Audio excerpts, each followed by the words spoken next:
Bonjour à tous et aujourd'hui retournons sur un format biographie en parlant d'un président américain.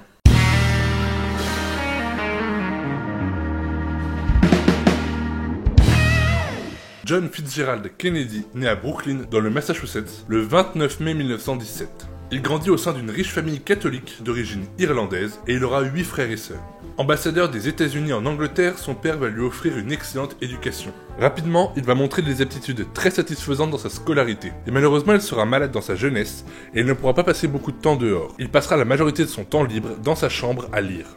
Et plus tard, il intégrera la prestigieuse université d'Harvard et après avoir présenté sa thèse sur l'intervention britannique dans le cadre des accords de Munich, il obtient son diplôme avec mention. Puis, avec ce diplôme en poche, il intégrera la marine et s'immerge dans les combats de la Seconde Guerre mondiale. Il sera nommé commandant d'un lance-torpille dans le Pacifique. Et en 1943, il sera chargé d'anéantir un bâtiment japonais, mais son navire sombre avec l'équipage et sérieusement blessé, il jouit à son retour d'une image héroïque.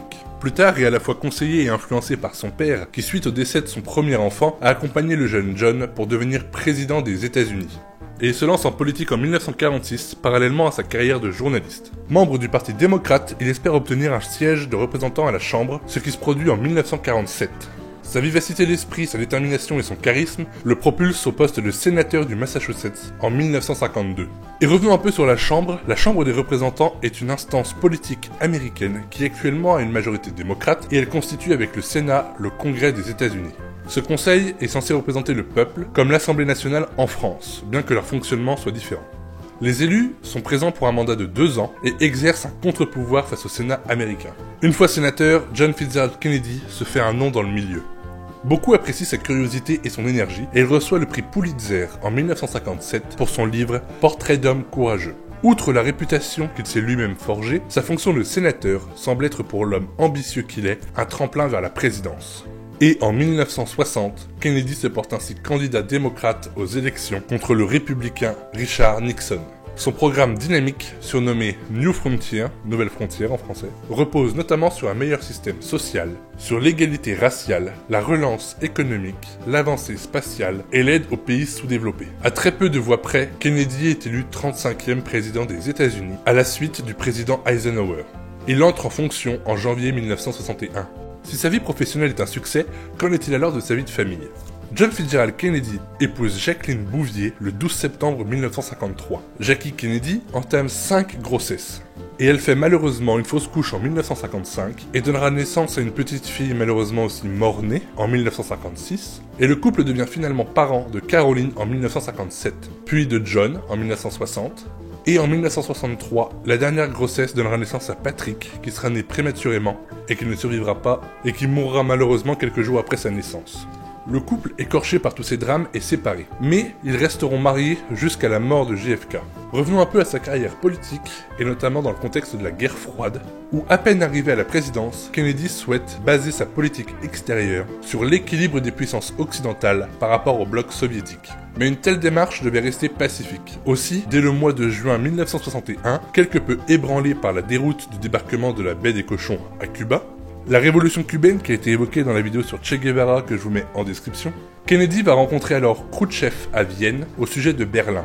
Mais aucun compromis est trouvé sur le sujet. Les relations avec les deux grandes puissances vont s'envenimer avec la crise de Cuba. Crise aussi présentée dans la vidéo de Che Guevara. Dans ce contexte tendu, il prononcera une phrase mondialement connue à Berlin, et je vous passe l'extrait. Kennedy engagera aussi son pays sur le plan international en 1963, alors qu'il se prononce en faveur du désarmement. Il décide d'intervenir dans le sud du Vietnam contre la montée du communisme. Il se fera ainsi l'initiateur de l'escalade, poursuivi plus concrètement par Johnson, à qui l'on reprochera longtemps une telle démarche. La guerre du Vietnam a été un grand traumatisme pour les États-Unis, qui ont perdu ce conflit. Conflit idéologique, le Vietnam est divisé en 2 parties. Une au nord, qui sera communiste, et une au sud, pro-américaine. Ce conflit a une origine semblable à la guerre de Corée, qui s'est finie en divisant la Corée en 2. La guerre du Vietnam va voir 57 000 morts américains avec plus de 300 000 blessés.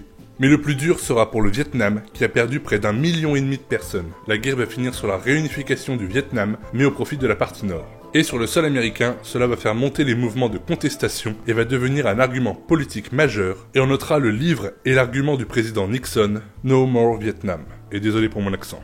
Parallèlement à sa politique internationale, Kennedy s'efforce de mettre en place les mesures de son programme. Il mise énormément sur le progrès du secteur spatial américain, et aussi il tente de prendre les devants face à l'avancée soviétique dans ce domaine. Et dès 61, il lance le programme Apollo, visant à envoyer un homme sur la Lune. Programme qui, vous le savez, va aboutir. Et à son accession au pouvoir, l'économie américaine est en piteux état. Pour la relancer, il préconise le recours à court terme au déficit budgétaire. Meilleur moyen selon lui de lutter contre la pauvreté et de donner un nouvel essor à la consommation. Il propose également la mise en œuvre d'une zone de libre-échange avec le marché commun européen. Le projet aboutira au Kennedy Round en 1967. Mais souvent, et pour presque tous les domaines de sa politique intérieure, le président se heurte à l'opposition du Congrès. Et du point de vue social, Kennedy se prononce clairement en faveur de l'égalité civique entre tous les hommes, dans une Amérique où ce n'est pas encore le cas. Et en 62, il avait permis notamment à un étudiant afro-américain d'intégrer l'université du Mississippi. Et un an plus tard, il agit encore plus concrètement en soutenant le mouvement de Martin Luther King, qui mérite sa propre vidéo. Et Kennedy demandera que soit votée une loi contre la ségrégation raciale, laquelle ne sera adoptée qu'après sa mort. Live out the true meaning of its creed.